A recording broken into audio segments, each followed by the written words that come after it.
Assalamualaikum warahmatullahi wabarakatuh. Waalaikumsalam.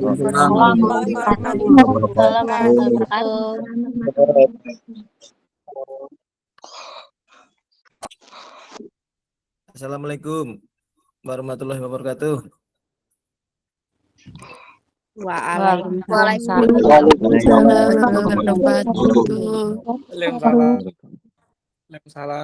Ini pada kemana kameranya? Saya ada 2 kamera ini saya pantau. Mohon dinyalakan kameranya ya.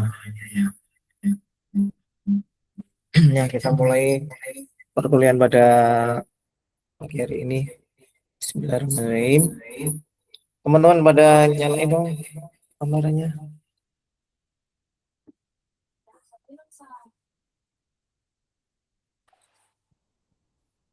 Kita belajar tentang bagaimana upaya paksa dalam hukum acara pidana Indonesia 1981 sampai sekarang 2025. Undang-Undang Nomor 20 tahun 2025 memperbarui apa-apa yang memang belum pernah terbahas dan terbarukan di dalam Kitab Undang-Undang Hukum Acara Pidana. Nah, pada pertemuan kali ini itu Ivana, Roy, kameranya dimanain? Ayo kameranya pada dinyalakan. Ya lo online dewe tapi rada kamera rada nyala lagi piye. Nah, kita absen kalau yang tidak ada kameranya, tak hitung pertemuan ini bolos. Nanti kalau sudah 3 kali nggak boleh ikut UAS.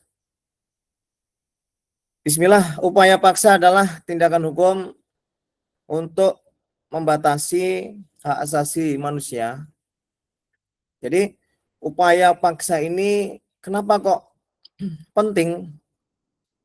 Karena membatasi hak asasi manusia demi kepentingan tegaknya hukum di Indonesia. Nah, di dalam upaya paksa ini kita sama-sama kenal bahwa ada yang namanya proses hukum acara pidana, di mana hukum acara pidana ini memberikan wewenang apa-apa yang membatasi orang per orang karena adanya norma hukum yang berlaku di Indonesia.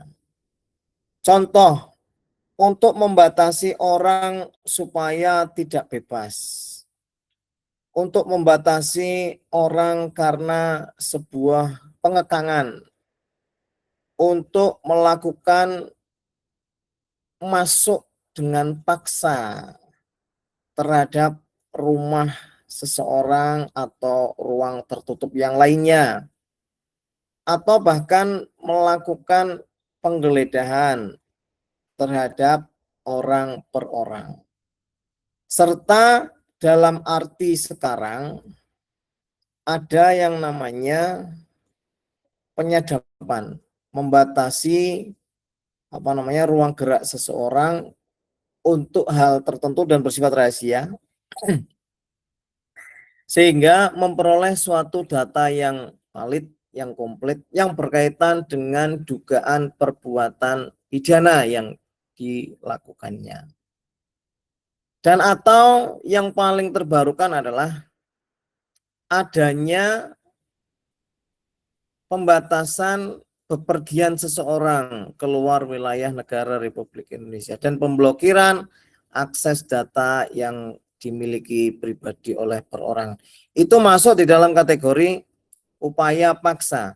Jadi upaya paksa ini tindakan hukum yang membatasi manusia. Manusia ingin bergerak bebas. Tapi karena ada upaya paksa ini maka tindakannya terbatas. Misal dalam artian mau ke luar negeri karena ada pemblokiran, karena ada pembatasan pencekalan. Itu ada permintaan dari seseorang. Tentunya seseorang ini adalah orang yang diberikan wewenang untuk melakukan proses penyelidikan maupun penyidikan. Ini tak bubarin kelasnya. Kalau memang kalian tidak mau nyalain kamera, ya ada yang nggak nyalain kamera, saya nggak akan ngajar.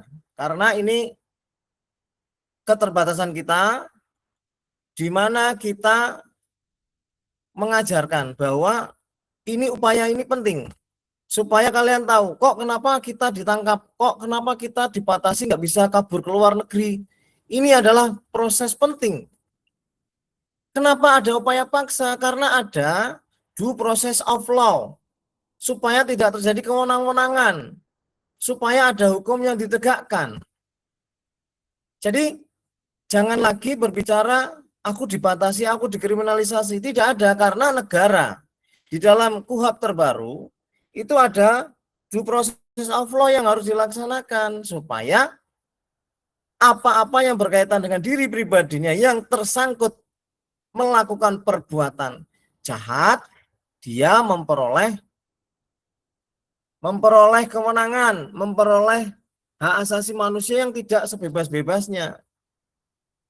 Sehingga di dalam sebuah proses ini berdasarkan hukum, berdasarkan kaidah kewenangan, dan melindungi hak asasi manusia dari seseorang yang lainnya. Jadi konsep tujuan upaya paksa ini adalah memperlancar proses penyidikan. Jadi misalnya ada laporan tentang perbuatan tindak pidana, perbuatan jahat seseorang, kok tersangkanya kabur, kok bisa kabur? Nah, karena prosesnya naiknya ke proses penyidikan atau fokusnya itu harus diperlukan syarat-syarat tertentu. Nah, di dalam syarat-syarat tertentu inilah kita sama-sama belajar supaya ada yang berkaitan dengan apa sih diadakan upaya paksa ini. Nah, bentuk-bentuk di dalam upaya paksa antara lain ada penangkapan, penahanan, penggeledahan, penyitaan, pemeriksaan surat, penyadapan, pemblokiran, larangan keluar negeri. Nah, kita perdalam bahwa penangkapan adalah menahan sementara seseorang. Kemudian secara garis besarnya setelah ditahan sementara harus ada status yang jelas dong, apa? Membatasi kebebasan seseorang. Penahanan. Kemudian setelah itu ada disinyalir seseorang itu menyembunyikan. Nah, makanya harus digeledah, menyembunyikan barang bukti. Sehingga harus digeledah. Kemudian setelah digeledah ada barang-barang yang ditemukan untuk diamankan, namanya penyitaan atau mengambil barang terkait tindak pidana. Kemudian memeriksa surat-surat. Jadi sebenarnya ini tuh runtut. Upaya paksa ini sebenarnya runtut. KUHP terbaru, upaya paksa dari 5 menjadi 9. Yang pertama, dalam kaidah hukum yang berlaku, asas upaya paksa ini yang pertama adalah jadi kita fantasi tindakan kita adalah ada perbuatan jahat seseorang. Ketika ada seseorang melakukan perbuatan jahat ini, maka kita bikin laporan. Nah, setelah dibikin laporan, bikin surat tugas. Setelah bikin surat tugas, kemudian bikin kerangka pertanyaan terhadap korban. Ya, sebelum upaya paksa nih ya, perhatikan ya, bikin kerangka pertanyaan terhadap korban. Klarifikasi, kemudian mengumpulkan keterangan yang dialami korban, mengumpulkan keterangan yang memang korban ini mengalami menderita dan korban mengalami sebuah kerugian. Itu kita catat di dalam sebuah laporan dan sebuah berita acara, klarifikasi maupun BAP nih, kita catat. Kemudian setelah kita menemukan catatan dan keterangan yang diderita oleh korban ini kita catatkan, yang selanjutnya kita mencari bukti pendukung yang lainnya, alat bukti pendukung yang lainnya. Oh, korban ada temennya. Oh, akhirnya kita ke tempat korban. Kemudian akhirnya kita ke tempat temennya. Dari tempat korban, olah TKP, ditemukan identitas temennya korban misalnya. Oh, si A, si B, si C. Kita ke tempat si A, si B, dan si C. Kita klarifikasi untuk mendapatkan apa? Sebuah peristiwa perbuatan jahat yang diderita oleh korban. Setelah semua kita kumpulir dari saksi-saksi menyatakan, oh iya ada peristiwa jahat, oh ada peristiwa yang dialami, yang diderita oleh korban. Sehingga hal berikutnya adalah setelah mendapatkan keterangan-keterangan saksi, ini baru satu alat buktinya. Kemudian kita melengkapi keterangan korban yang selanjutnya adalah keterangan yang berkaitan dengan barang bukti. Misal korban kok dianiaya, berarti korban diajak ke rumah sakit untuk melaksanakan visum et repertum. Tercatatkan kesehatan yang dialami oleh korban. Jadi ketika kita berbicara kejahatan yang dialami oleh korban ini, maka yang berikutnya adalah surat bukti pemeriksaan. Oh, korban mengalami catatan kesehatan. Catatan kesehatannya berkaitan dengan luka, panjang luka, kedalaman luka, ropek, memar, ya kan, atau lebam. Itu tercatatkan namanya hasil rekam medis dari rumah sakit yang telah terdaftar atau terregister di pemerintah. Nah, kemudian dari itu semua maka kita mengadakan gelar perkara. Nah, gelar perkara inilah yang menentukan nantinya perkara ini lanjut lebih fokus lagi di dalam hal mau membentuk gerakan-gerakan untuk melakukan upaya paksa. Jadi setelah gerakan pertama gelar perkara meningkatkan dari hasil penyelidikan tadi, kan penyelidikan hasilnya adalah menemukan sebuah peristiwa jahat atau sebuah peristiwa pidana. Kemudian dari peristiwa pidana inilah kita gelarkan untuk ditingkatkan prosesnya menjadi penyidikan. Setelah proses penyidikan, ada saksi yang sudah diperiksa, ada barang bukti yang sudah terkumpul dari surat, petunjuk, dan lain sebagainya. Kemudian kita fokus penyidikan, naikkan menjadi laporan polisi resmi, kemudian diganti surat penyelidikan menjadi surat perintah penyidikan. Jadi lebih fokus lagi nih pemeriksaannya. Kemudian dari apa namanya? Dari pemeriksaan tersebut maka hal berikutnya adalah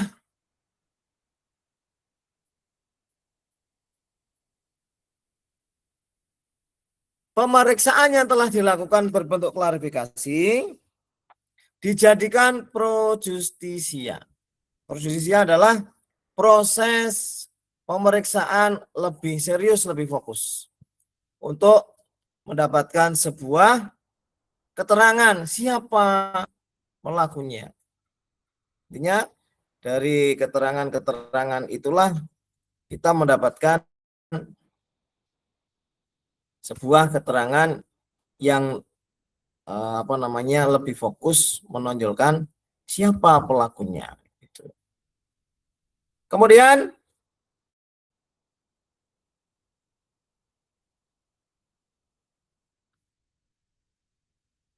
Yang berikutnya adalah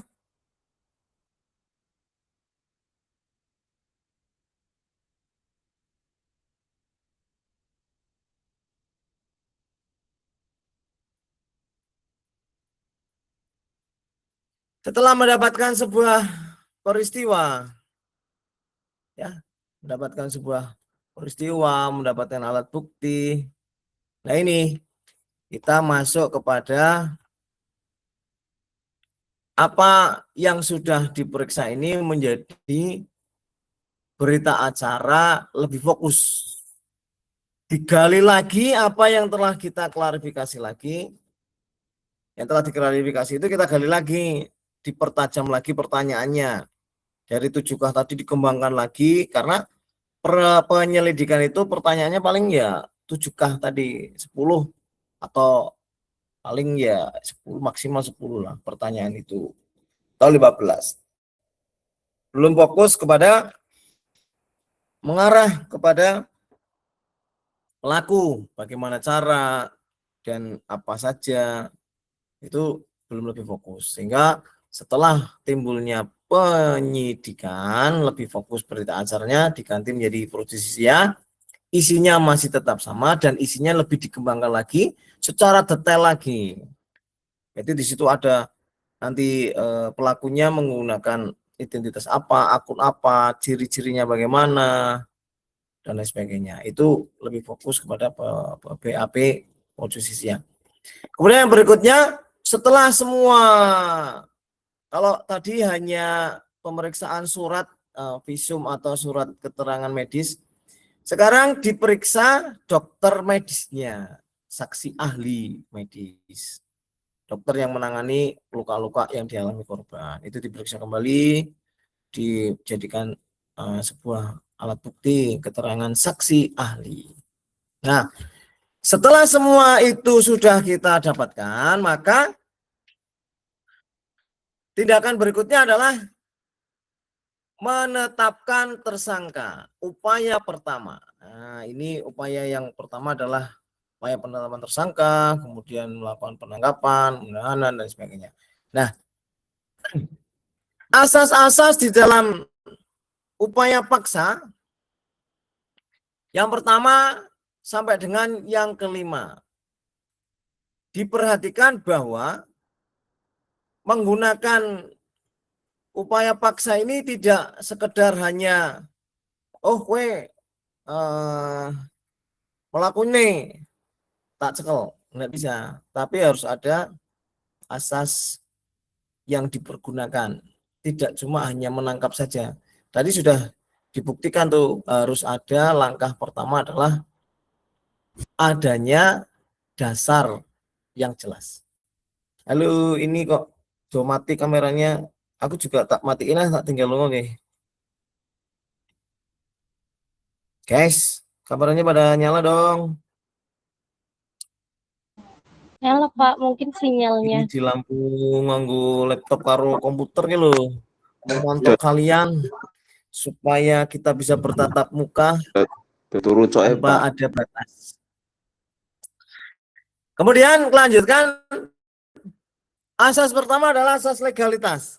Asas legalitas ini adalah asas yang dipakai bahwa ketika kita menangani sebuah masalah hukum, wajib hukumnya ada undang-undang yang dipakai yang jelas.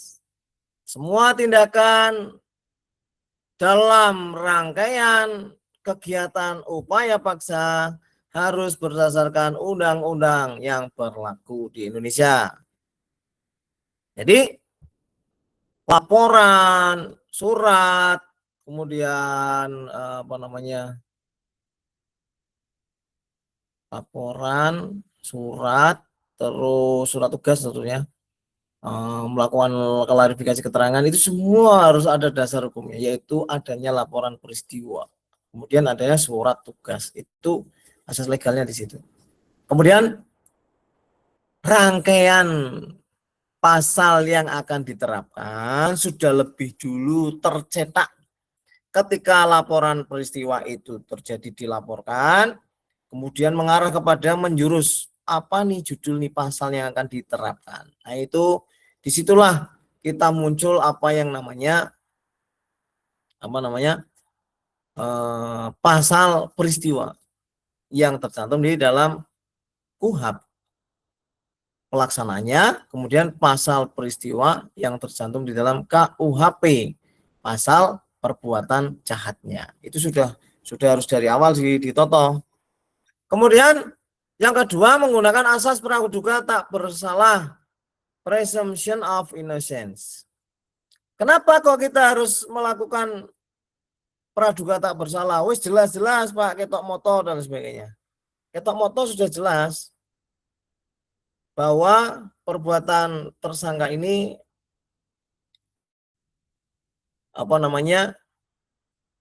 dilakukan menganiaya, ada saksinya dan sebagainya. Tetap namanya tersangka belum bisa dianggap selesai bersalah kecuali ada putusan tetap. Meskipun dilakukan upaya paksa, meskipun dilakukan penahanan, meskipun dilakukan penangkapan, ataupun masih ditetapkan statusnya saja, tidak ditangkap, tidak ditahan, atau belum ditangkap, belum ditahan, tetap tersangka itu namanya praduga tak bersalah. Dianggap belum bersalah karena belum ada putusan ingkrah pengadilan. Jadi kita klarifikasi menjadi pelaku, diduga pelaku, atau pelaku. Nah, kalau tersangka berarti harus sudah ditetapkan menjadi tersangka, namanya berganti tersangka. Tapi kalau pelaku, diduga pelaku, terlapor, kayak gitu. Jadi intinya belum menetapkan atau dia belum dapat dikatakan dia melakukan perbuatan salah. Tersangka harus tetap dianggap tidak bersalah. Kemudian asas yang ketiga, kenapa kok dalam upaya paksa itu harus ada asas yang ketiga? Necessity, keharusan, sangat diperlukan. Upaya paksa hanya boleh dilakukan jika sangat diperlukan. Dan tidak ada cara lain yang lebih ringan untuk mencapai tujuan penyidikan atau tindakan dilakukan hanya bila penting, urgent, dan memang butuh. Kita butuh keterangan pelaku, kita butuh keterangan tersangka. Karena untuk mencocokkan keterangan korban dan saksi, apakah dia memang melakukan perbuatan atau dia melakukan perbuatan lain. Jadi harus dikatakan harus perbuatan itu harus dilakukan upaya paksa. Misal penangkapan, harus Pak, harus ditangkap karena kita butuh keterangannya dia. Dipanggil saja dia nggak datang, sehingga ada upaya paksa. Dari pemanggilan resmi ditetapkan menjadi tersangka, kemudian dari pemanggilan tersangka tetap dia nggak bisa hadir, maka ditangkap. Berbeda dengan keterangan saksi. Saat ketika dia dipanggil menjadi saksi, dia nggak hadir, ada kewajiban sampai 2 kali pemanggilan saksi. Kemudian dipanggil saksi pun ada upaya namanya perintah membawa. Jadi ketika ada saksi yang nggak hadir nih sampai 3 kali, ini wajib hukumnya ketika sudah masuk dunia penyidikan loh ya. Kalau penyelidikan masih belum. Kita bisa hadir ke rumahnya saksi boleh. Kita bisa hadir ke rumahnya terduga pelaku boleh.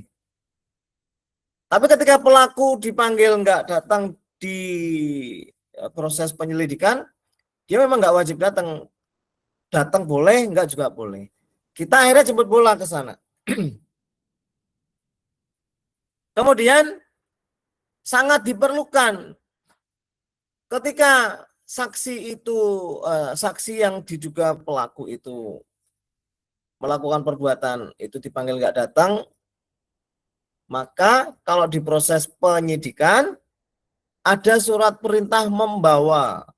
Nah, surat perintah membawa. Jadi dipanggil 2 kali nggak datang nih, kita panggil yang ketiga sambil membawa surat perintah membawa. Jadi bukan ditangkap loh ya, tapi dibawa atau bisa diperiksa di situ. Nah, ketemu saksinya, diperiksa di situ, mau dibawa boleh, nggak juga nggak apa-apa. Jadi intinya ada necessity diperlukan. Garis bawahnya adalah asas necessity adalah dilakukan sangat diperlukan atau keharusan. Tidak ada cara lain nih, harus dilakukan upaya paksa. Surat perintah membawa saksi. Kemudian kalau tersangka sudah ditetapkan statusnya menjadi status tersangka, maka kalau dia nggak datang, sudah tidak lagi surat perintah membawa, tapi namanya surat perintah penangkapan. Itu. Makanya diperlukan nih asas keharusan. Jadi pertama ada asas legalitas, tindakan itu harus resmi, ada laporannya, tidak ngarang-ngarang, tidak jari-jari, laporan tertulis, disahkan, diketahui korban. Kemudian ada proses bersalah ini dibuktikan dengan keterangan-keterangan saksi, tetap korban pelaku tidak bersalah, belum. Tapi dikuatkan oleh keterangan saksi-saksi. Kemudian yang ketiga, sangat perlu nih keterangan pelaku, sehingga tidak ada cara lain, maka harus ditangkap. Kemudian asas proporsional. Tindakan yang diambil harus seimbang dengan beratnya tindak pidana yang disangkakan. Tidak masuk akal melakukan penahanan berkepanjangan untuk tindak pidana ringan atau harus seimbang dengan tingkat kejahatannya. Misalkan tipiring itu 1 kali 24 jam bisa dilakukan persidangan cepat, singkat, dan berkualitas. Tapi kalau ini ditahan sampai 1 bulan itu tidak proporsional, maka perlu dilakukan upaya paksa. Untuk dipikir seperti ini, bakal nanti akan ditahan, akan ditangkap. Nah, asas proporsional ini disodorkan apa? Sebelum ditangkap menggunakan asas proporsional. Dia ditangkap tapi tidak ditahan karena setelah dia mangkir panggilan dan sebagainya, dia kooperatif, bisa hadir saat penyidik di telepon pun bisa hadir. Jadi ketika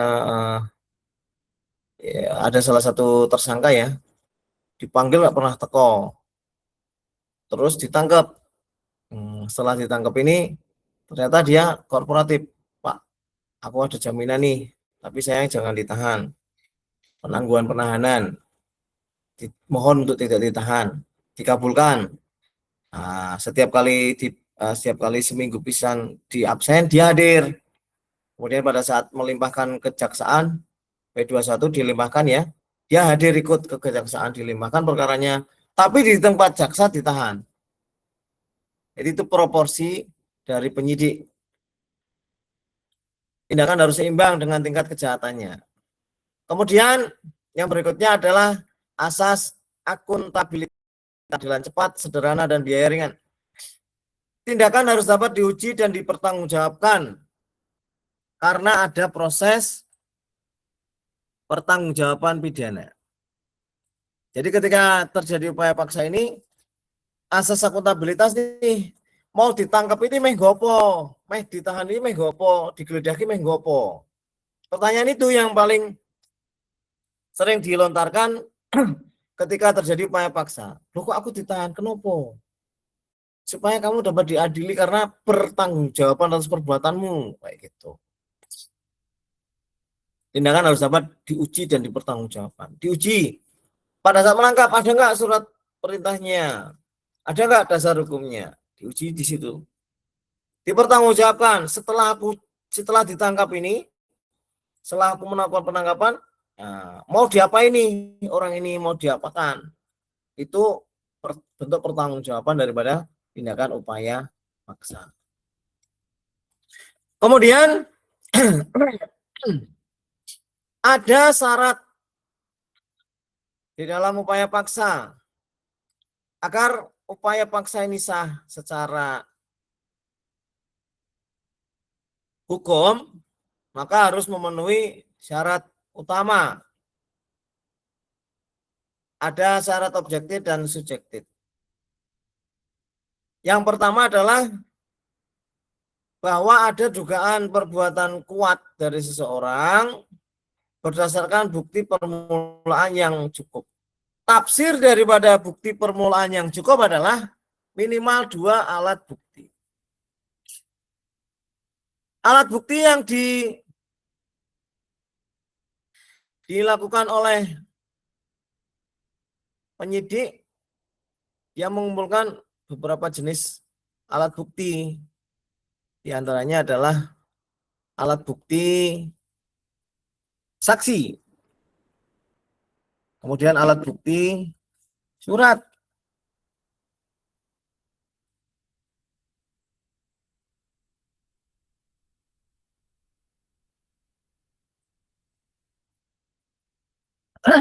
jadi alat bukti ini penting, di mana kita harus menyampaikan bahwa terpenuhinya 2 alat bukti kalau dulu pakai 184. Kalau sekarang di 235. Diingat-ingat ya. 235. Kayak rokok mudah diingat. Jisamsu, saya kira Jisam opo kuwi papat kira 235. Guys, kameranya pada kemana nih? Lenger Siti kameranya udah dimatiin. Halo. Halo, Pak. Halo mahasiswa-mahasiswi yang cantik, yang ganteng-ganteng. Perhatikan ya. Alat bukti berdasarkan 235 ada 8. Kalau dulu ada cuma 5. Kalau sekarang ada 8. Yang pertama, ketika kita berbicara alat bukti yang sah, maka harus minimal 2 alat bukti ya. Tercukupnya bukti permulaan yang cukup ya. Tercukupnya bukti permulaan yang cukup. Apa? 2 alat bukti yang sah. Alat bukti yaitu yang pertama saksi, yang kedua ahli, yang ketiga surat, yang keempat terdakwa, barang bukti, bukti elektronik, pengamatan hakim, dan segala sesuatu yang dapat dipergunakan untuk kepentingan pembuktian pada pemeriksaan persidangan. Jadi keterangan kalau di 184 KUHP yang dikesampingkan adalah keterangan terdakwa ya. Karena itu nanti diambil pembuktian ketika sudah masuk proses peradilan. Tapi kalau KUHP yang baru ditambahkan ada pengamatan hakim dan segala sesuatu yang dapat dipergunakan untuk kepentingan pembuktian pada saat persidangan, pemeriksaan persidangan, Jadi semua didapatkan dengan cara tidak melawan hukum.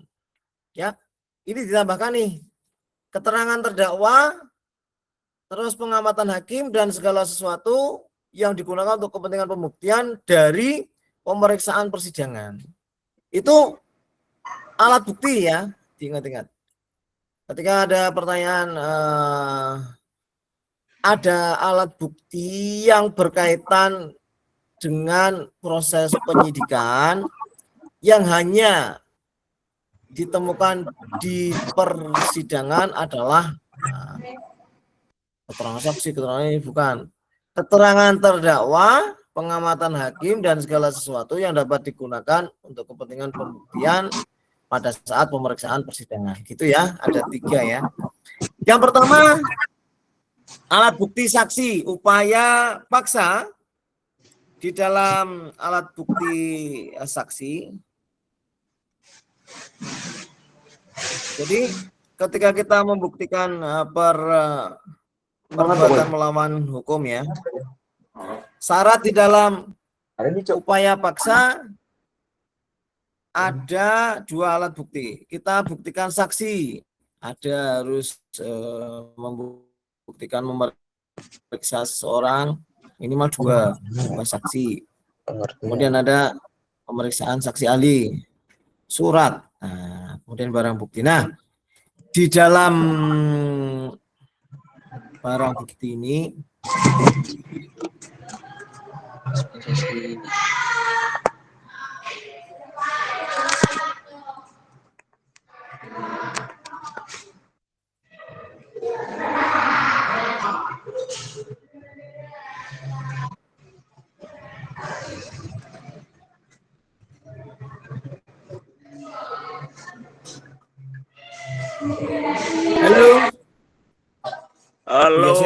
Pak ngomong musik.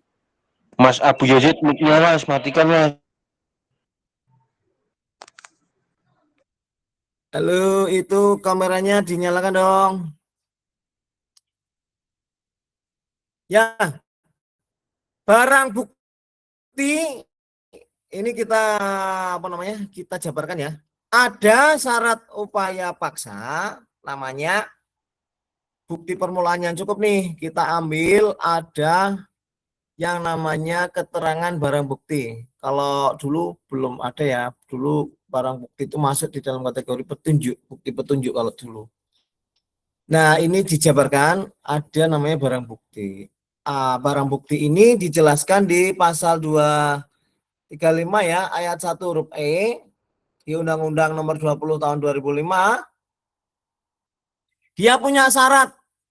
Nah, syarat yang pertama adalah barang bukti harus dibuktikan keasliannya dan hubungannya dengan tindak pidana. Contoh, barang bukti ini mobil misalnya. Dari mobil ada nomor kerangka, nomor mesin. Nah, nomor kerangka, nomor mesin ini kita cek ke Samsat. Dia asli enggak barang bukti yang didapatkan dari perbuatan jahat seseorang, di mana perbuatan jahat seseorang ada dasar hukumnya apa? Laporan polisi. Nah, ketika seseorang kehilangan barang, dia seseorang kehilangan mobil, dia mencantumkan nomor polisi, nomor rangka, nomor mesin. Makanya kalau kehilangan barang pasti ada surat kepemilikan. Karena di situ ada identitas ciri khas barang yang hilang. Baik itu nomor register, baik itu cacat daripada barang, dan lain sebagainya. Jadi keaslian, autentisitas keaslian dari barang bukti. Barang tersebut harus benar-benar jelas identitasnya yang digunakan dalam kejahatan, hasil kejahatan atau benda yang berhubungan dengan langsung perkara pidana. Kemudian rantai penjagaan, chain of custody. Harus jelas mengenai siapa yang menemukan, siapa yang menguasai, siapa yang menyimpan, dan kapan barang itu ditemukan. Agar terintegrasi barang atau integritas barang itu tidak berubah atau dimanipulasi. Misalnya nih, ditemukan mobil nih di daerah Solo, mobilnya dari laporan polisi ini. Nah, siapa yang menemukan, terus siapa yang bawa dari siapa, kapan ditemukan, itu tercatat. Jadi keaslian barang bukti ini wajib hukumnya di proses pembuktian. Kemudian legalitas perolehan. Nah, setelah barang itu diperoleh, maka penyitaan sah. Terus penyitaan tanpa kekerasan. Syaratnya adalah exclusionary rule. Barang bukti harus diperoleh melalui prosedur hukum yang benar agar tidak terkena aturan pengecualian bukti. Harus dilakukan oleh penyidik berdasarkan surat izin ketua pengadilan setempat. Jadi setelah barang itu disita, minta izin pengadilan untuk ditetapkan menjadi barang bukti. Kecuali dalam keadaan mendesak. Jadi kalau barang itu disita di hari Sabtu atau Minggu. Lah pengadilan kan tutup Sabtu Minggu. Jumat bukanya cok tekan jam 12 tok cok. Jam loro jam wis bubar. Makanya dengan estimasi seperti itu putusannya mendesak. Seperti diamankan dulu, kemudian Senin baru dilayangkan surat permintaan permohonan penyitaan. Jadi barang itu disita dengan perolehan yang sah. Atau sebelum melakukan penyitaan atas barang itu, kita sudah tahu barang yang akan mau disita adalah mobil. Mobil ini punya ciri dan identitas yang tercatat di laporan polisi. Nah, ketika mau melakukan upaya paksa penyitaan ke tempat mobil itu berada terakhir, sebelum melakukan aktivitas, dimintakan permohonan izin penyitaan dulu. Ces dilayangkan dulu ke pengadilan. Karena aku mau ke TKP mobil, kedapatan mobil, kok hari Sabtu pengadilan tutup. Nah, dimintakan dulu di hari Kamis, layangkan. Belum sempat turun, mungkin turunnya kan Senin atau Selasa. Nah, sudah dapat barangnya dan Senin Selasa sudah masuk suratnya. Jadi perolehannya sah nih penyitaannya. Lu kok disita dulu nembe dimintakan penetapan? Boleh karena apa namanya?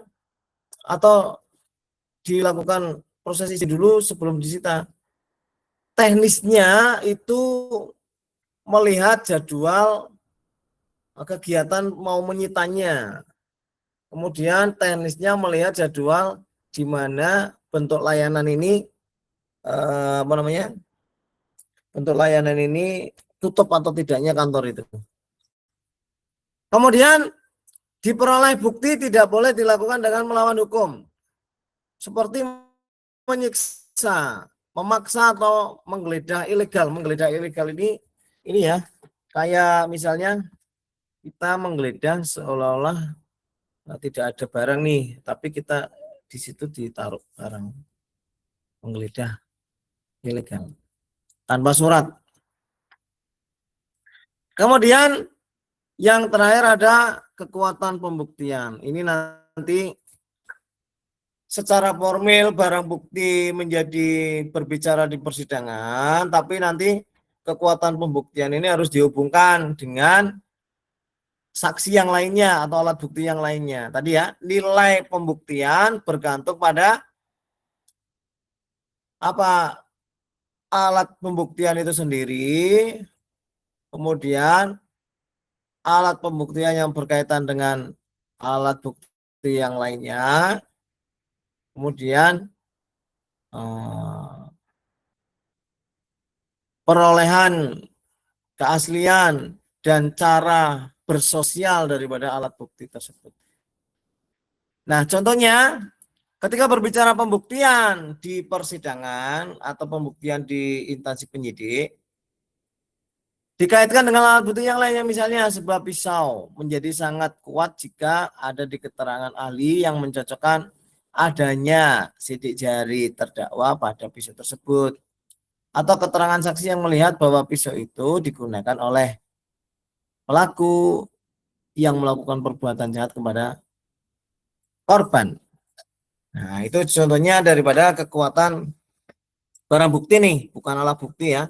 Barang bukti ya, kekuatan nilai barang bukti di dalam alat bukti.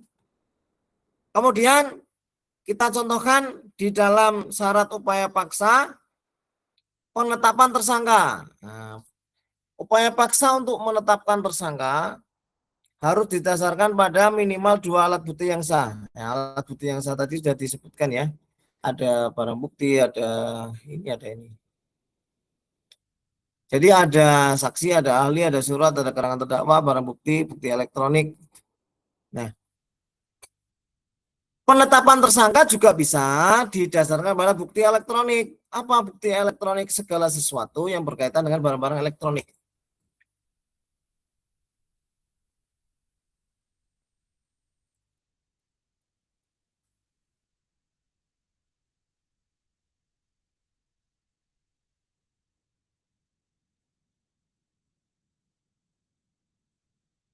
Nah, di dalam KUHP terbaru, status penetapan tersangka juga dikaitkan dengan alat bukti elektronik, bisa nggak? Bisa di 242.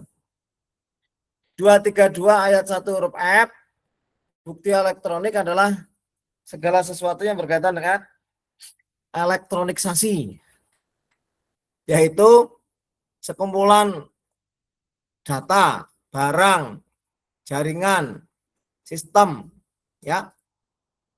Ada 3 nih.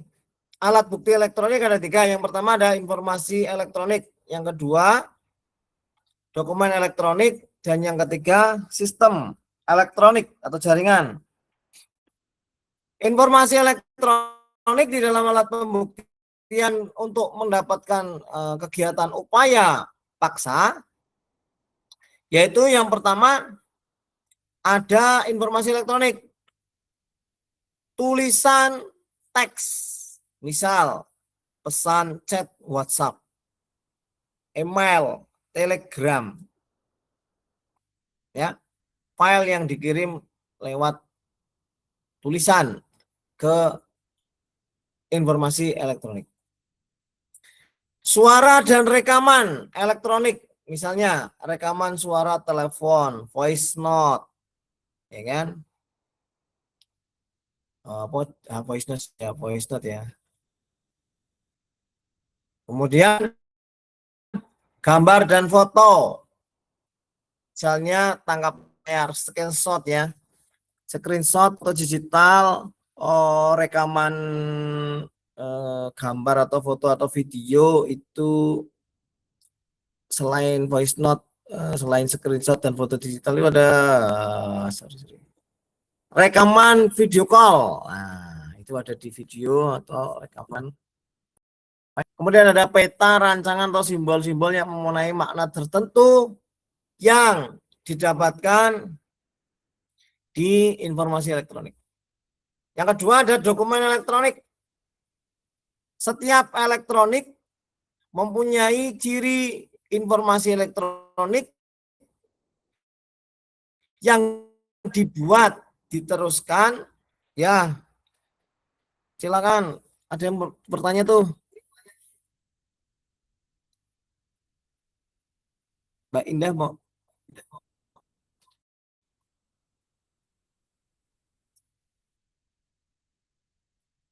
Halo, kameranya pada kemana nih?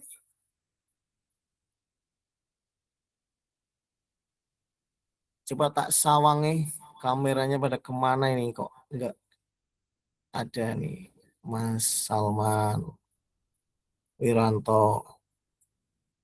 Kono si milik itu seperti. Halo. Ya kita lanjutkan. Dokumen elektronik berarti setiap informasi elektronik yang dibuat, diteruskan, dikirim, diterima, atau disimpan dalam bentuk analog, digital, elektromagnetik, optik, atau sejenisnya. Di situ ada yang namanya file dokumen, PDF, doc, Excel, PPT, dan sebagainya. Rekaman video, CCTV, video smartphone, kemudian hasil cetak, informasi dari dokumen elektronik. Kemudian berikutnya adalah perangkat sistem elektronik. Sistem elektronik ini jaringan atau perangkat dan prosedurnya elektronik yang berfungsi mempersiapkan, mengumpulkan, mengolah, menganalisis, menyimpan, menampilkan, mengumumkan, mengirimkan, dan menyebarkan informasi elektronik yang mencakup log aktivitas data transaksi.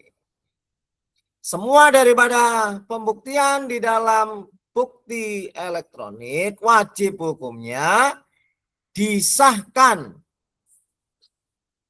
digunakan secara sah, dapat diakses dengan mudah, dapat ditampilkan, dan dijamin keasliannya, sehingga dapat dipertanggungjawabkan.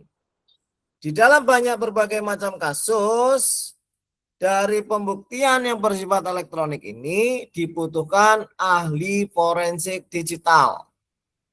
Jadi misalnya nih kalian kok setelah sarjana hukum ini lulus wisuda, misalnya hari ini kalian di wisuda nih, berarti ada planning. Saya akan masuk kepada lisensi kriminologi, bukti kriminal, bukti elektronik, membaca, ahli forensik digital, bersertifikasi. Nah, itu gitu. Kemudian ada proses legalitasnya. Jadi ada nanti ke depan di Pekalongan belum ada, yang sudah ada di Jogja. Makanya ada peluang besar nih. Yo nanti akan menguntungkan ya dari sarjana-sarjana hukum ini. Karena setiap kali kasus mesti minta pendapat saksi ahli digital forensik atau saksi ahli kriminologi yang berkaitan dengan elektronik. Itu pasti itu. Kemudian yang berikutnya adalah yang berkaitan dengan penangkapan berdasarkan bukti permulaan yang cukup tadi, sudah wajib membawa surat perintah menangkap. Jadi kalau orang menangkap seseorang itu tidak cuma hanya ngomong doang, tapi dia harus membawa surat perintah penangkapan. Kemudian penahanan harus memenuhi syarat objektif. Ada ancaman pidananya, subjektif, kekhawatiran melarikan diri atau menghilangkan barang bukti. Ini penahanan lebih penting ya, lebih khusus harus dibahas. Bagaimana penahanan tersebut nanti kita bahas. Kemudian yang berikutnya adalah kita akan ambil syarat utama di dalam prosedur upaya paksa. Di dalam upaya paksa, prosedurnya adalah ada izin ketua pengadilan. Seluruh upaya paksa mengantongi izin dari ketua pengadilan, terutama untuk tindakan yang merampas kemerdekaan atau privasi secara drastis. Drastis bahasa kenceng ibaratnya. Harus runtut dari awal penggeledahan menemukan barang sampai terakhir menemukan barang bukti. Atau upaya paksa penangkapan, penyadapan dan sebagainya itu punya privasi rahasia, tidak serta-merta langsung dikasih tahu oleh orang lain, di-up di media nggak bisa, harus ada prosedur-prosedurnya. Kemudian pada saat di-up media itu dari upaya paksa ya, misalnya nih menangkap seseorang, ini di-up, tidak semua disodorkan datanya, sebab tertentu saja. Kemudian ada izin pengadilan, ada bukti permulaan yang cukup ya, minimal 2 alat bukti yang sah. Kemudian ada surat perintah harus ditulis secara sah dan ditunjukkan kepada tersangka atau keluarganya, dan atau jemput paksa saksi atau tersangka yang tidak memenuhi panggilan 2 kali tanpa alasan yang sah dapat dijemput paksa. Salah satu, jika ada material syaratnya atau formilnya syaratnya tidak terpenuhi, maka upaya paksa dapat digugat melalui pra peradilan. Itu ya. Jadi kita fokus kepada penelitian kita yang berkaitan dengan upaya paksa. Kita harus jeli, teliti, dan detail. Selanjutnya kita ambil nih salah satu sampling dari upaya paksa ya, penetapan status tersangka. Nah, kita jabarkan bahwa di dalam upaya paksa pertama, menetapkan status tersangka ini bisa menjadi objek perkara pra peradilan. Materialnya di dalam menetapkan status tersangka, penyidik sudah wajib hukumnya berhasil mengumpulkan bukti, memperoleh kejelasan terjadinya perbuatan jahat berdasarkan 2 alat bukti yang sah. Nah, syarat materialnya ya, syarat material harus ada bukti dari yang sudah dikumpulkan. Dari 9 alat bukti diambil 2 alat bukti yang sah. Formilnya, prosedurnya, menetapkan tersangka harus berdasarkan surat perintah ketetapan dan hasil penyelidikan. Ini mau.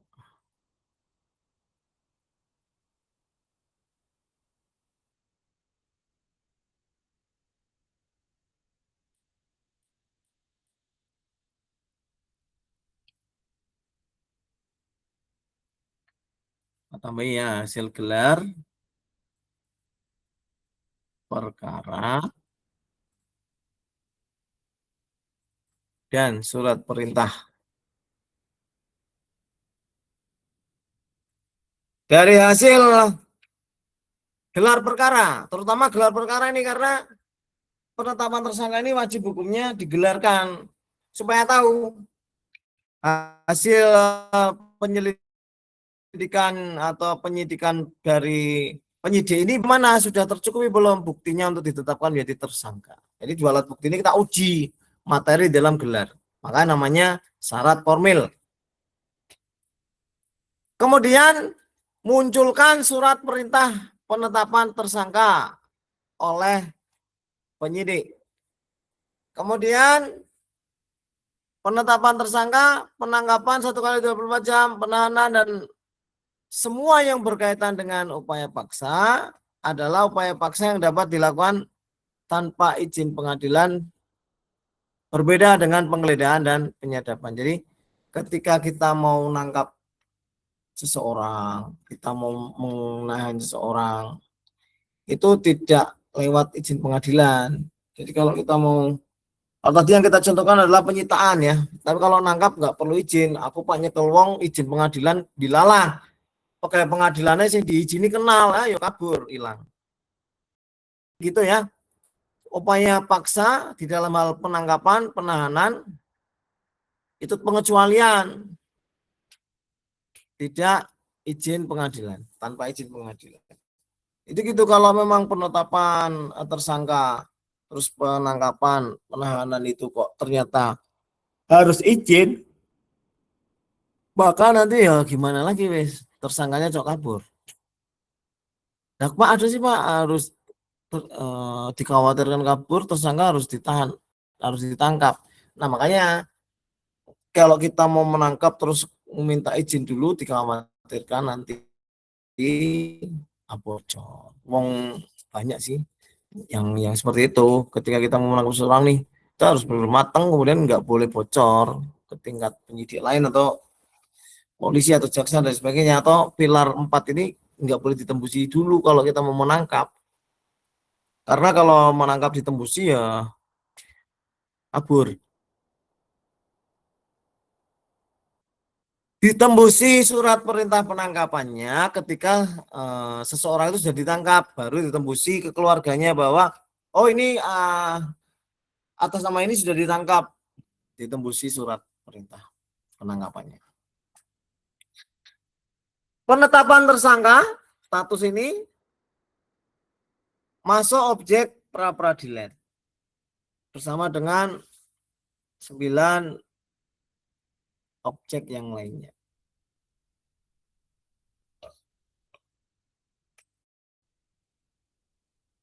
Kemudian kita menginjak upaya yang berikutnya adalah upaya penangkapan. Nah, ini sama juga pasal 1 angka 20 KUHP, penangkapan adalah pengekangan sementara kebebasan tersangka. Ketika kita berbicara syarat upaya paksa dalam penangkapan, ada alat bukti atau bukti permulaan yang cukup. Wajib hukumnya minimal 2 alat bukti yang sah. Untuk menangkap seseorang nggak main-main, harus minimal tercukupinya 2 alat bukti yang sah. Surat perintah penangkapan wajib. Di situ ada penyidik siapa, ada penyidik pembantu, ada seorang yang mau atau petugas di dalam melakukan kejahatan, menangkap pelaku kejahatan. Jadi penyidiknya mau melakukan upaya untuk menangkap ya pelaku kejahatan. Pengecualian tertangkap tangan. Ketika tertangkap tangan, di dalam hal tertangkap tangan, penangkapan dapat dilakukan tanpa surat perintah. Namun tersangka beserta barang buktinya harus segera diserahkan kepada penyidik. Ketika ada tuh di exit tol apa di tol ya, ada ditemukan tindak pidana narkotika atau narkoba, ditangkap terus diproses DW, nggak bisa. Tidak berwenang, ada pewenangnya enggak. Harus orang yang berwenang soalnya. Pengecualian tertangkap tangan ini ditemukan langsung tindak pidananya, barang perbuatan pidananya, kemudian diamankan dan diserahkan kepada penyidik dalam hal tertangkap tangan.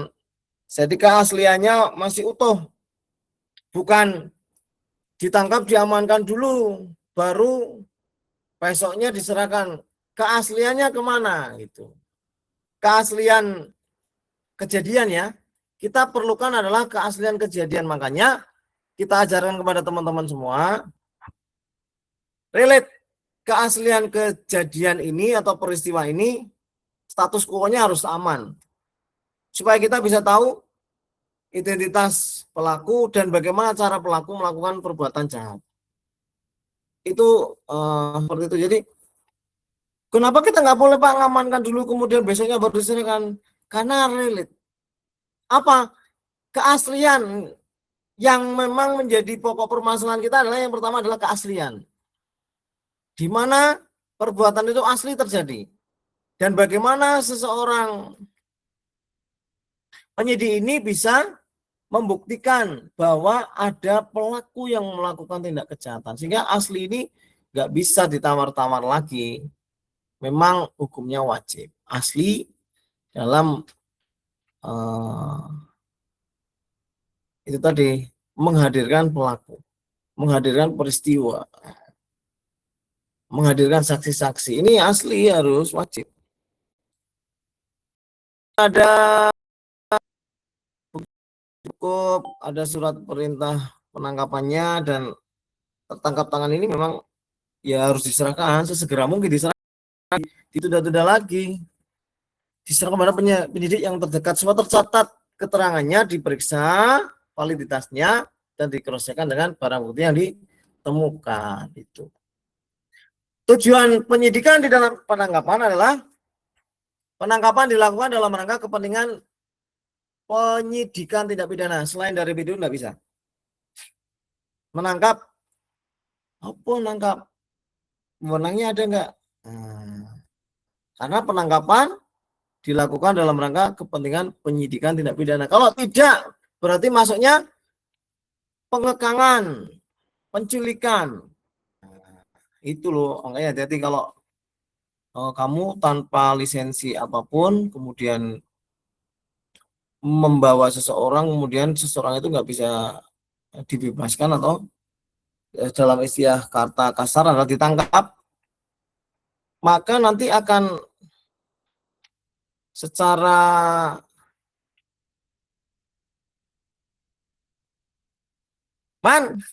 kamu tidur ya? Waduh, enak epok gue bos. Tangira bos. Duduk, bajunya dipakai, raup apa ya Allah, Salman. Astagfirullah, Salman. Astagfirullah, saya tidak tidur, Mas. Gue pakai baju tuh jelek.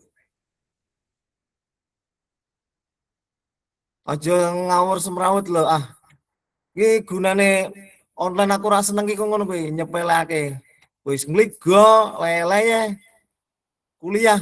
Aduh, gitu. Saya memberikan contoh yang baik, pakaiannya ya sopan, mandi dulu, mau ketemu teman-teman semua ini kita seperti itu. Saman ke wis nganggo klambi urung Man? Siap dikorban kuwi, Pak. Oh, Salman. Pakai bajunya. Kita lanjut ya.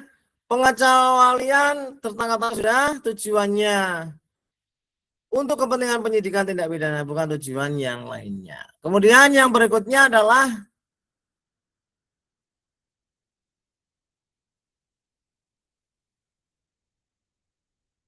upaya penahanan. Nah, setelah menangkap,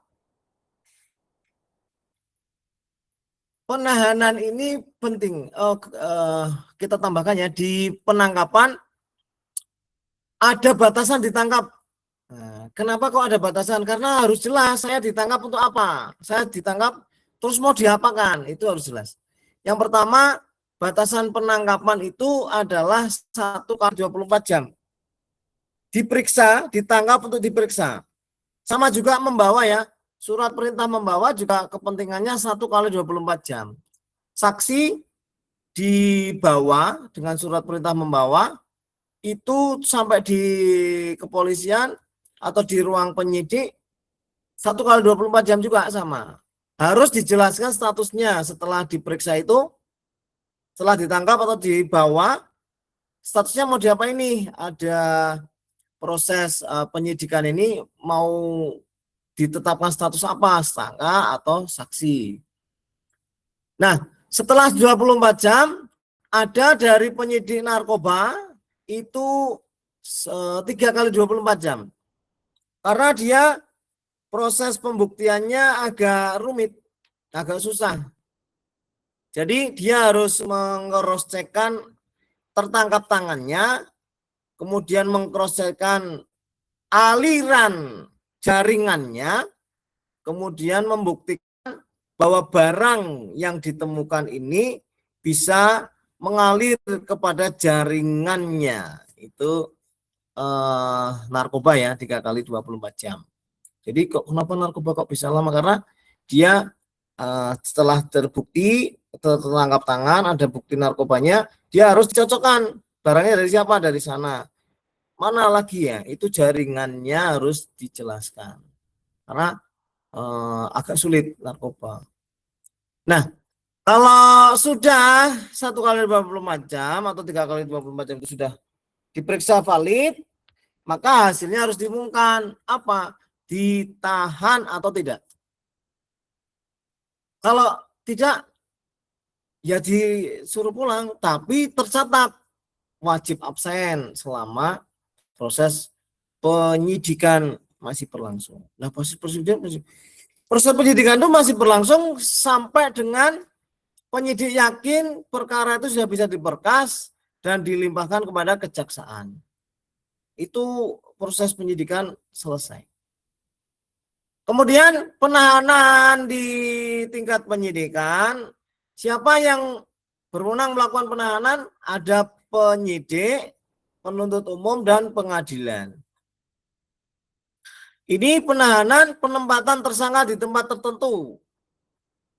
Penahanan ini artinya menempatkan tersangka di tempat tertentu.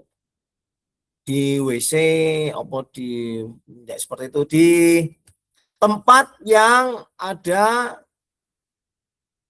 pengawasannya, pembatasannya. Jadi penahanan ini ada di penahanan rumah, penahanan kota, dan penahanan di rutan, rumah tahanan negara, di rumah, di kota. Jadi kalau di rutan sudah jelas ya, di tempat tertentu ada batasannya, rumah tahanan negara. Di rumah berarti ditahan di rumah, tidak bisa kemana-mana keluar dari rumah. Kemudian di kota, penahanan di daerah setempat, tidak boleh keluar dari kota itu.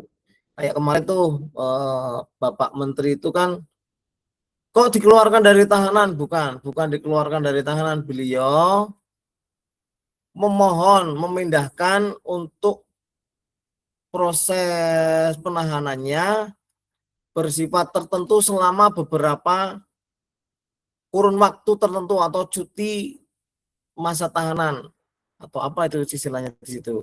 Itu bisa, tapi dengan syarat-syarat tertentu. Dia ditahan, dialihkan menjadi tahanan rumah dan tahanan kota. Jadi dia tetap statusnya tahanan, tapi dia nggak bisa kemana-mana juga. Penahanannya di rumah uplak-uplaknya di rumah. Kemudian ada penahanan kota. Nah, dia nggak bisa keluar daripada kota atau area tersebut. Jadi penahanan gitu ya. Bukan kok bisa bebas, dilihat ditelusuri dulu bebas atau tidaknya dia dari administrasi dokumennya apa yang diajukan, apakah penahanan secara letter luck atau textbook yaitu tahanan di rutan, atau dia pernah mengajukan permohonan cuti bersyarat atau namanya cuti bersyarat ya, atau tahanannya dirubah menjadi tahanan rumah atau kota dalam kurun waktu tertentu. Itu kewenangannya ada di penyidiknya.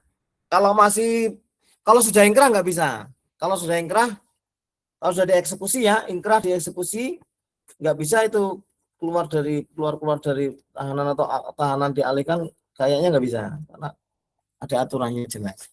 Tapi kalau masih di tingkat penyidikan masih bisa ditolerir untuk pengajuan CB atau cuti bersyarat atau ada itu. Kemudian syarat-syarat upaya paksa dalam penahanan menurut Kuhap baru berdasarkan pasal 100 ayat 1 dan 2, penahanan dilakukan jika tindak pidananya diancam dengan pidana penjara 5 tahun atau lebih. Tindak pidana tertentu yang secara limitatif dicantumkan dalam pasal 100 ayat 2. Syarat material bukti. Begitu juga sama dengan upaya paksa yang lainnya, ada minimal 2 alat bukti yang sah. Prosedurnya juga sama, ada surat perintah penahanan dari penyidik atau dari penuntut umum atau penetapan hakim. Tembusan surat wajib ditembuskan kepada keluarga selama 1 kali 24 jam. Nah, berdasarkan formil pengalaman kita secara prosedur, kita pernah menahan seseorang 1 kali 24 jam sudah. Kemudian kita tetapkan status menjadi tersangka dan kita tahan. Penahanan itu di tingkat penyidik ada waktu masa tahanannya, yaitu 20 hari. Ingat-ingat ya, dicatat ya. Di penyidik berapa jangka waktu lama ditahan? Yang pertama 1 kali 24 jam, yang kedua 20 hari. Kemudian selama 20 hari diperiksa, dikembangkan perkaranya, ketika waktunya tidak mencukupi, maka boleh diperpanjang menjadi 40 hari. Jadi setelah 20 hari diperpanjang 40 hari, jadi 60 hari ditambah 1 hari. 61 hari di tingkat penyidik. Kalau memang dari 40 hari itu ternyata belum cukup, maka mengajukan penahanan tambahan kepada penetapan hakim pengadilan selama 30 hari sampai 60 hari. Itu biasanya kalau 40 hari terakhir itu hampir habis kok perkara belum bisa mendapatkan bukti yang cukup ini, maka nambah penahanannya di pengadilan. Minta pengadilan ditetapkan menambah hari penahanannya selama 30 sampai 60 hari. Itu kalau penyelidikan sulit. Tapi kalau yang sudah biasanya ya sebelum 40 hari berkas sudah siap dan sudah dikirim ke kejaksaan. Nah, di kejaksaan ada waktu syarat penahanan 20 hari ditambah 30 hari. Beda ya, kalau di kepolisian 20 tambah 40, kalau di kejaksaan 20 ditambah 30. Kalau di pengadilan sudah 30 dan 60 hari. Syarat subjektif alasan ditahan. Ada tadi waktu penahanan, sekarang ada syarat subjek. Kenapa kok ditahan? Menekankan bahwa alasan penahanan yang nyata, bukan sekedar kekhawatiran saja. Alasannya tersangka mangkir dari panggilan 2 kali tanpa alasan yang sah, sudah tidak mengindahkan panggilan daripada penyidik. Alah penyidik ke manggil apa peng 2 kok enggak datang, akhirnya ditangkap.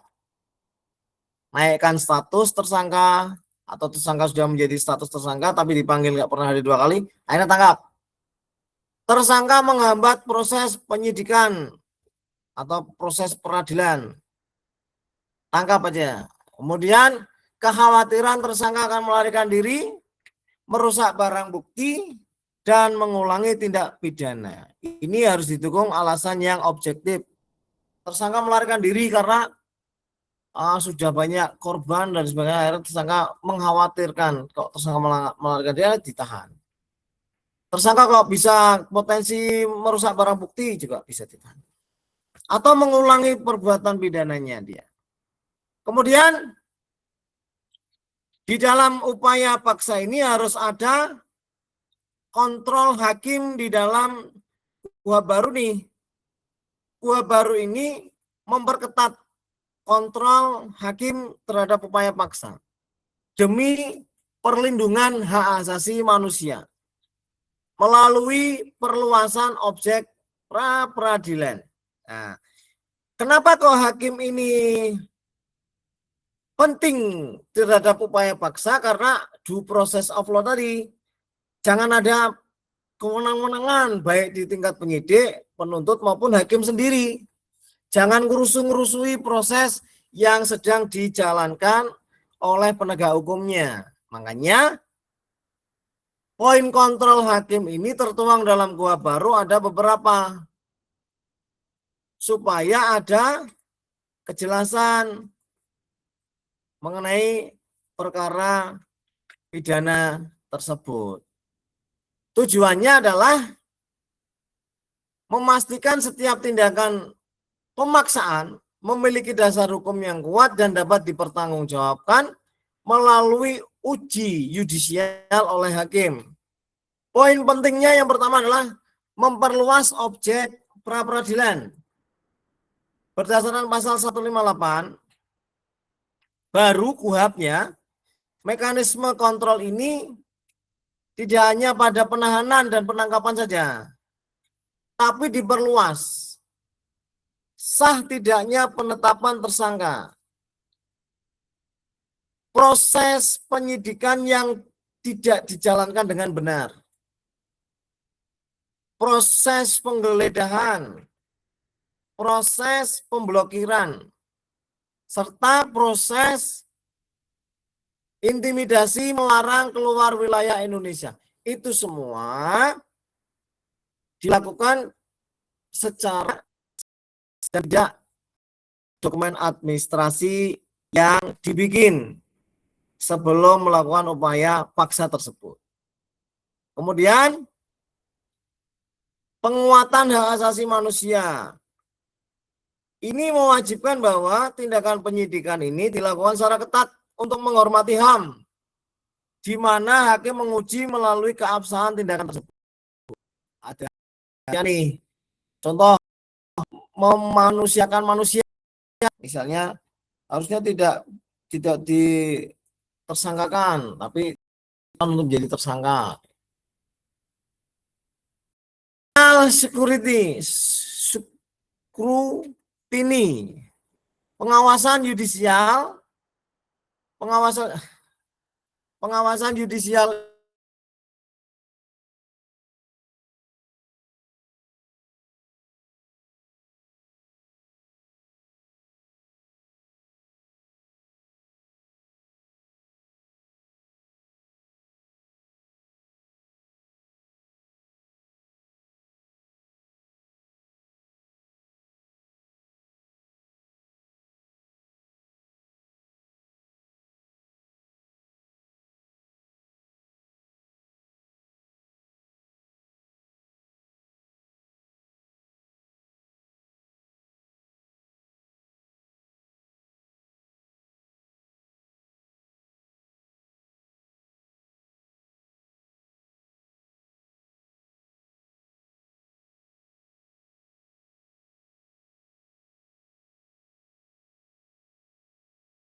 Halo, Assalamualaikum. Masih. Ya. Waalaikumsalam. Itu si Salam, milikiti siapa Kak. sih? Ono si milikiti. Akunnya tulisannya si milikiti.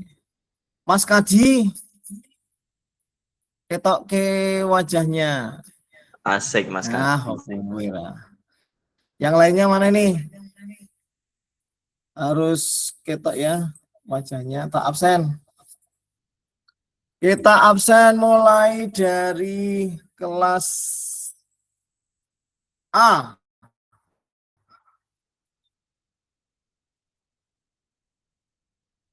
Fatma Hidayatun. Hadir Bapak. Fajar. Pak. Fajar.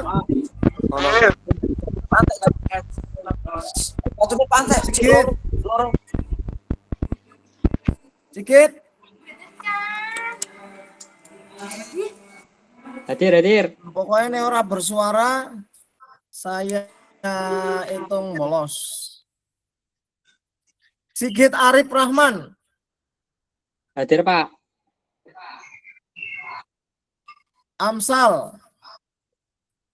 Hadir Pak, hadir. Abu Yazid. Hadir Bapak, hadir. Ayu Widyastuti. Hadir Pak. Muhammad Alfani. Hadir Pak.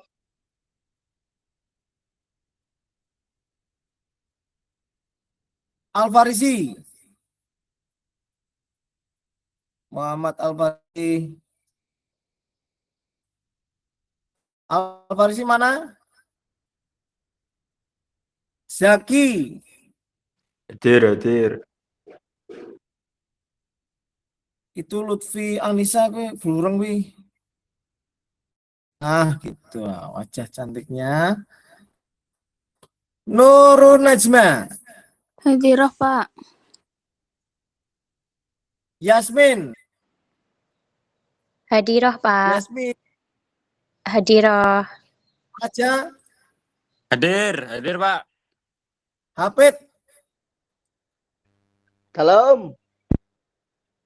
Fazanur. Pak. Fazanur Adelia. Hadirah Pak.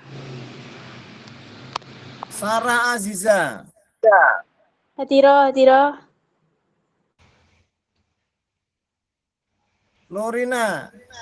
Hadirah Pak. Naura Rizky. Hadirah Pak. Nur Suciati. Pak. Hadirah Pak. Salman. Hadir Pak, hadir. Bisa disuruh man. Suka Pak. Ilham Restu. Hadir Pak. Ilham. Hadir.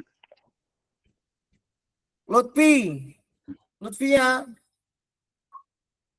Hadirah Pak. Hadirah. Norvina. Hadirah Pak. Hidayatul Nurul Hikmah. Hadirah Bapak. Kilyatun. Hadirah. Kayatun. Izin Pak Hayatun. Hayatun apa ke? Endang. Izin. Endang. Hadirah Pak. Maulidia.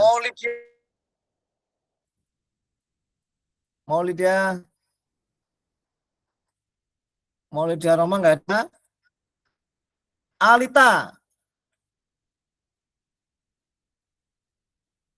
Alita mana? Nggak ada. Halo. Suara. Maulidia sama Alita bolos ya. Kemudian kelas berikutnya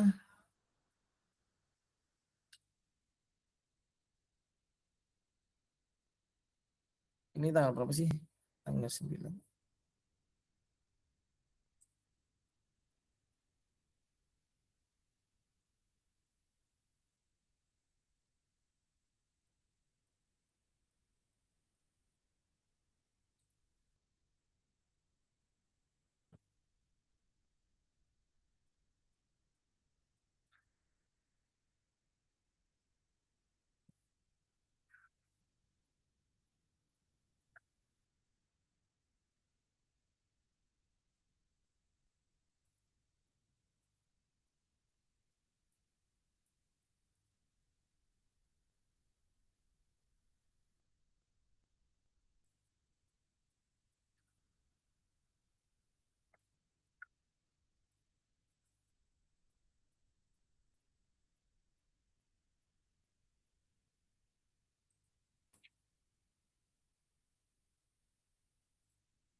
Kemudian kelas berikutnya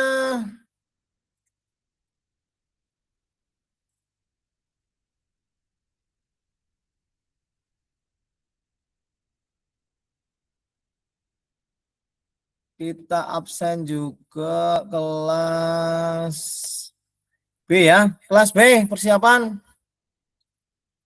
Kelas B bangkit. Hadir, Pak.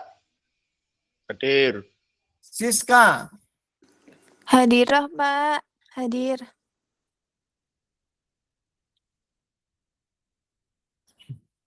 Abdul Muiz, Hadir, Pak. Hadir. Umil. Umil mana nih? Bolos ya. Januar. Pak. Umil hadirah, Pak. Hah? Umil, Pak. Umil. Umil. Iya, Pak, hadirah. Januar. Hadir, Pak. Hadir. Nadia. Bentar. Hadirah, Pak. Hadirah. Putia. Putia Fitri. Nggak ada ya. Siva. Hadirah, Pak. Vika. Hadirah, Pak. Anim. Hadir. Indah Tri. Hadirah, Pak, hadirah. Kalifatun Nisa. Kalifah. Kalifah mana? Izin. Isyam. Hadir, Pak. Isyam. Hadir. Siska Oktaviani. Hadirah, Pak. Oktavia Indah. Hadir, Pak. Arif Wibowo.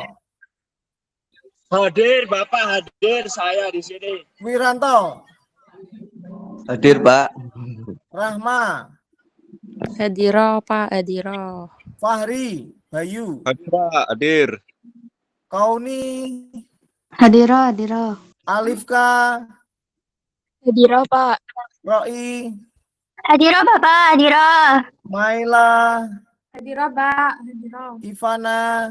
Hadirah. Lutfi Anissa. Hadirah, Pak.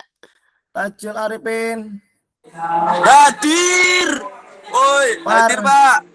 Farhan. Hadir, Pak. Hadir. Putri Anissa. Ramadan Muslim. Saya. Siti. Hadirah, Pak. Zahra. Kanifah. Hadir. Terus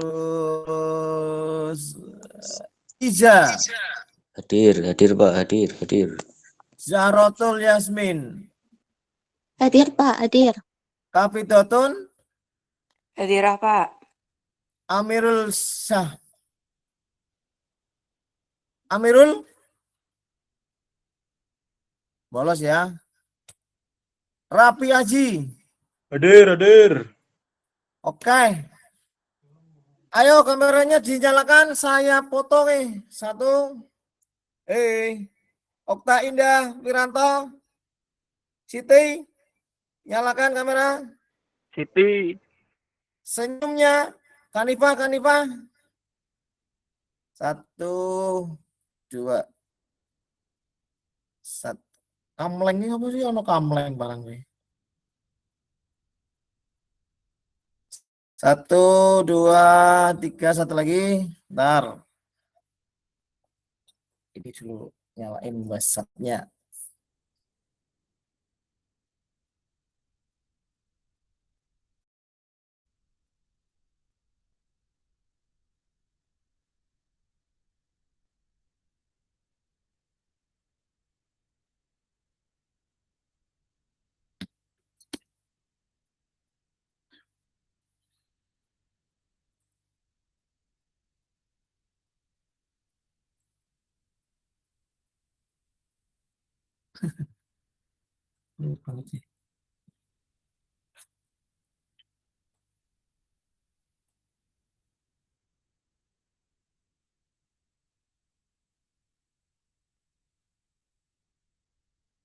Ya, sudah kita ada yang mau ditanyakan?